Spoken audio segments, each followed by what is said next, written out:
Hi there, everybody. My name is Michael Lay, and today I'm going to be talking about humans and chickens. Well, humans and chickens, and what makes us similar in some ways. So, here is a chicken wing that I dissected today. Believe me, I used goggles and a face mask while doing this. This was not the most pleasant on the nose, but for the purpose of video recording, I was unable to use those things. I had them off. Well, anyway, this is a chicken wing.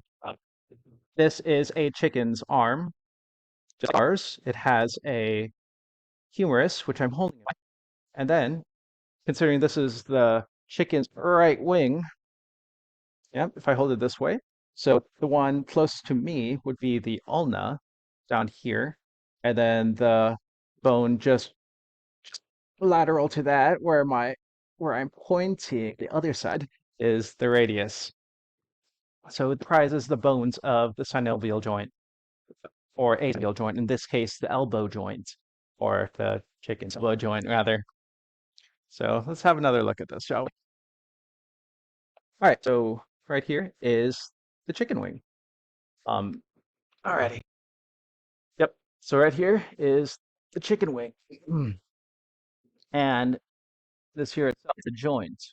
It, just like ours, engages flexion and extension, flexion and extension. And what allows it to smoothly?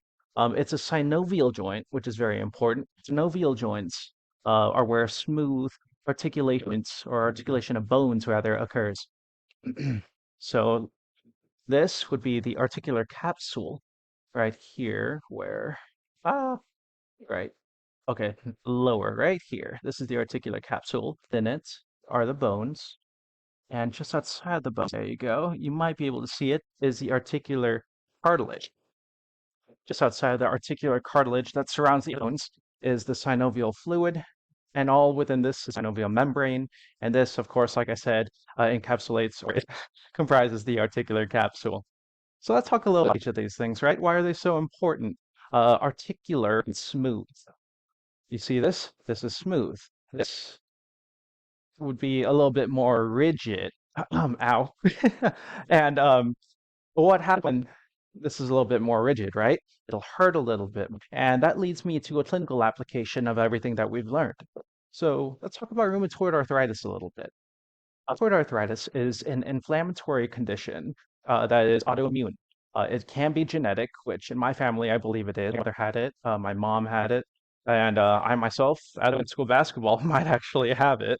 Um, Rheumatoid arthritis is what occurs when our autoimmune cells begin to attack the tissues around our synovial joints. When this occurs, um, think think of this analogy, right? Let's pretend my hands are two bones. So all the all the objects or all the parts of a synovial joint I talked about before allow it to move smoothly. And when rheumatoid arthritis occurs, this becomes rigid. It starts hurting. The bones begin deteriorating in a process or a disease otherwise known as osteoporosis. So that's the deterioration of bone matter. So rheumatoid arthritis, it affects the synovial joints. It affects the anatomy of the synovial joints. It withers away the tissues and eventually the bones into osteoporosis.